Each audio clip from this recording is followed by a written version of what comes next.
Sobat Berinvestasi, berikut merupakan ulasan pasar minggu ini. Zona Amerika, data penjualan retail bulan Desember tumbuh 0,6% month on month, lebih baik dibandingkan pertumbuhan bulan November yang tumbuh 0,3% month on month. Pekan ini akan dirilis data pertumbuhan, diprediksi tumbuh 0,3% month on month, sama dengan data pertumbuhan bulan November. Pertumbuhan ekonomi kuartal 4 untuk data yang pertama akan dirilis. Diprediksi tumbuh 1,8% annualized, lebih rendah dibandingkan pencapaian 4,9% annualized di kuartal 3. Data pertumbuhan bulanan pendapatan dan pengeluaran personal bulan Desember akan dirilis pekan ini. Pendapatan personal dan pengeluaran personal masing-masing diproyeksi tumbuh 0,3% month on month dan 0,2% month on month versus pertumbuhan bulanan pendapatan personal dan pengeluaran personal yang tumbuh 0,4% month on month dan 0,2% month on month bulan November.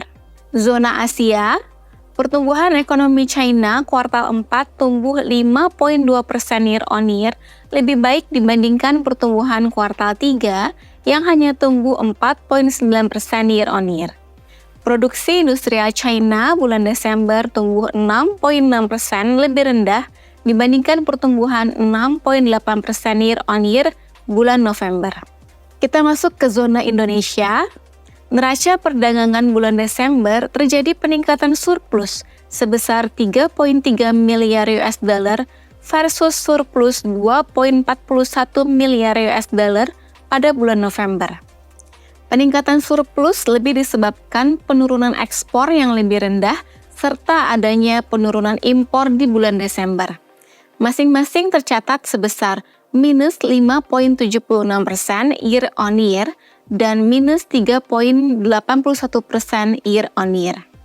Sesuai ekspektasi, Bank Indonesia tetap menahan suku bunga acuan di level 6%. Selain itu, telah dirilis pertumbuhan kredit bulan Desember yang tercatat sebesar 10,38% year on year versus 9,74% year on year bulan November. Data pertumbuhan suplai uang yang masuk dalam kategori M2 untuk bulan Desember akan dirilis pekan ini. Untuk bulan November tumbuh 3,3% year on year. Adanya peningkatan pertumbuhan suplai uang M2 mengindikasikan adanya peningkatan aktivitas konsumsi masyarakat. Data investasi langsung oleh pihak asing untuk kuartal 4 juga akan dirilis pekan ini. Sedangkan data investasi langsung pihak asing untuk kuartal 3 tumbuh 16,2% year on year. Market view, IHSG selama sepekan ditutup melemah 0,19% week on week di level 7.227,402. IHSG masih bergerak sideways setelah gagal menembus level 7.400-an. Pekan ini dari global, khususnya Amerika Serikat, akan dirilis data perekonomian kuartal 4. Untuk data yang pertama yang diprediksi tumbuh 1,8% annualized, lebih rendah dibandingkan pencapaian kuartal 3 yang tumbuh 4,9% annualized. Adanya ekspektasi pelemahan ini diharapkan dapat memberikan rasa percaya bagi pasar bahwa The Fed akan melakukan kebijakan moneter yang longgar. Penurunan suku bunga pertama kali terjadi di bulan Maret 2024. Sedangkan dari domestik akan dirilis data suplai uang yang masuk dalam kategori M2 di bulan Desember. Bila terjadi peningkatan, diharapkan akan memberikan efek positif bagi pasar bahwa aktivitas ekonomi masyarakat domestik mengalami perbaikan. Asing mencatatkan pembelian bersih sebesar 1,77 triliun rupiah selama sepekan atau inflow sebesar 6,72 triliun rupiah secara year to date.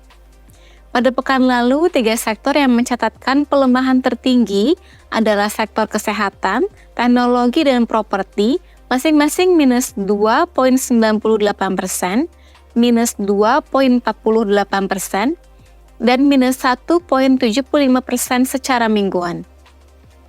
Pada tanggal 19 Januari 2024, yield benchmark Sun 5 tahun flat di level 6,44%, yield benchmark Sun 10 tahun turun menjadi 6,57%, yield benchmark Sun 15 tahun flat di level 6,7%, dan yield benchmark Sun 20 tahun flat di level 6,84%.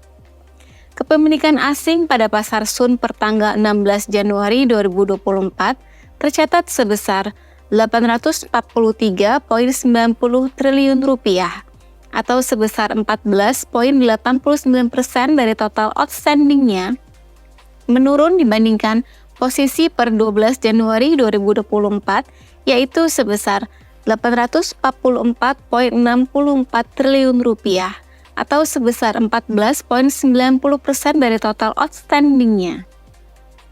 The Fed telah mengindikasikan kebijakan moneter yang longgar di tahun 2024 atau adanya penurunan suku bunga sebanyak 3 kali yang akan berdampak positif bagi pasar finansial dunia termasuk Indonesia.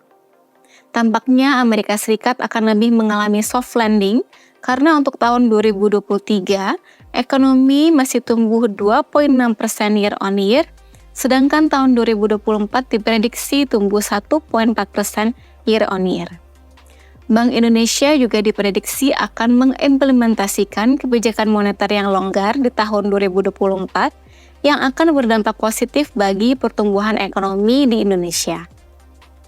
Pasar obligasi akan bereaksi positif terlebih dahulu akibat adanya perbaikan kondisi makroekonomi yang akan diikuti positifnya kinerja di IHSG.